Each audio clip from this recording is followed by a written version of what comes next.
গ্রামের সাধারণ ঘরের ছেলেমেয়েদের মেধাকে প্রসারিত করতে 2018 সালে কোচবিহার 1 নম্বর ব্লকের শুকটা বাড়িতে তৈরি করা হয় সমাজসেবামূলক আবাসিক প্রতিষ্ঠান আল হোসেন মিশন। দেখতে দেখতে এই মিশনের বয়স 6 বছর উত্তীর্ণ করল।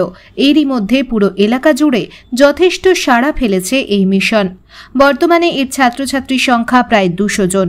এই মিশন কর্তৃপক্ষ প্রতিবারের ন্যায় এবারও রবিবার সাংস্কৃতিক অনুষ্ঠানের আয়োজন করেন। এই অনুষ্ঠানে উপস্থিত ছিলেন কোচবিহার জেলা পরিষদের সহ সভাধিপতি আব্দুল জলিল মিয়া, এলাকার প্রধান সহ একাধিক গুণী ব্যক্তিবর্গ। এছাড়াও উপস্থিত ছিলেন মাথাভাঙার দমকল বিভাগের আধিকারিক।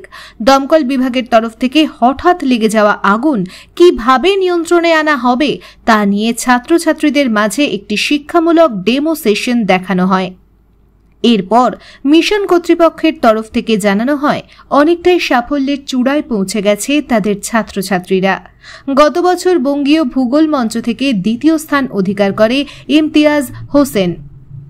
আর কি বললেন মিশনের কর্তৃপক্ষ? আমরা তো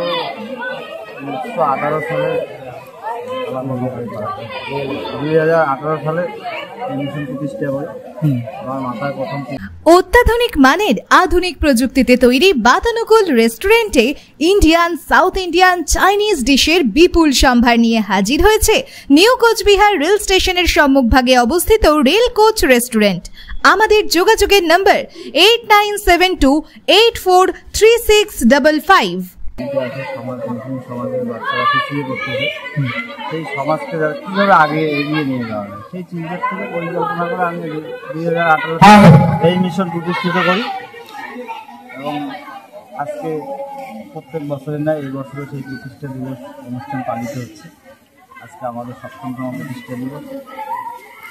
আমরা বিভিন্ন অতিথিদের এখানে আমন্ত্রণ জানিয়েছি, তারা এসে তাদের মূল্যবান সময় আমাদেরকে দিয়েছে।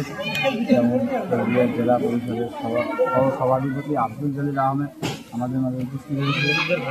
এই গ্রাম পঞ্চায়েতের প্রধান আলেরা বিবি তিনি উপস্থিত হয়েছিলেন এবং মাদ্রাসা শিক্ষা বোর্ডের সদস্য মাননীয় রফিকুল মহাশয় উপস্থিত হয়েছেন এবং মৎস্য উন্নয়ন বোর্ডের আমাদের কোচবিহার জেলার ভাইস চেয়ারম্যান উনি উপস্থিত হয়েছেন বজলুর রহমান সাহেব এবং আমাদের মাথাভাঙার থেকে আজকে ফায়ার ব্রিগেড সার্ভিস তাদের টিম নিয়ে এখানে কীভাবে আগুন ধরে এবং আগুন নিভানো যায় তার ডেমনস্ট্রেশন এবং সচেতনমূলক তার কার্যক্রিয়া দেখালেন এবং আমাদের গার্জিয়ানরা দেখে খুব আনন্দিত পেয়েছেন এবং তারা খুব ভালোভাবে অনুষ্ঠান উপভোগ করতেছেন। আমাদের আজকের অনুষ্ঠান যেভাবে হচ্ছে আগামী দিনে সবার সহযোগিতায় আরও বড় ধরনের শিক্ষামূলক অনুষ্ঠান আমরা যাতে মিশনে চালাইতে পারি, আমাদের ছাত্রছাত্রীরা সেখানে অংশগ্রহণ করে এবং এলাকাবাসী যথেষ্ট সহযোগিতায় হাত বাড়িয়ে দেয়। এই ধরনের অনুষ্ঠান মঞ্চে উপস্থিত হতে পেরে কি জানালেন জেলা পরিষদের সহ সভাধিপতি আব্দুল জলিল আহমেদ?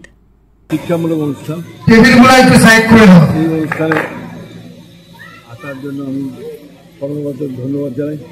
যেভাবে কম সময়ের মধ্যে উন্নয়ন হচ্ছে,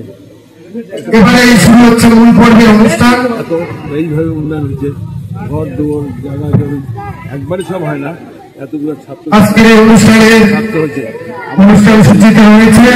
এই কম্পিটিশন মার্কেটে আস্তে আস্তে স্বীকৃতি হোক আমরা কামনা করি এবং সবারই সহযোগিতায় যারা 2-3 জন মিলিয়ে করতেছে, কিরকম ইয়াজুল আর নূর হোসেন 2 জন মিলে যেভাবে করছে আরও এরা করুক। আমরা তাদের সহজভাবে সমর্থন এবং সহযোগিতা করব এবং তাদের আমরা শ্রীবৃদ্ধি কামনা করব। ব্যুরো নিউজ ABN 24/7 সঙ্গে থাকবেন।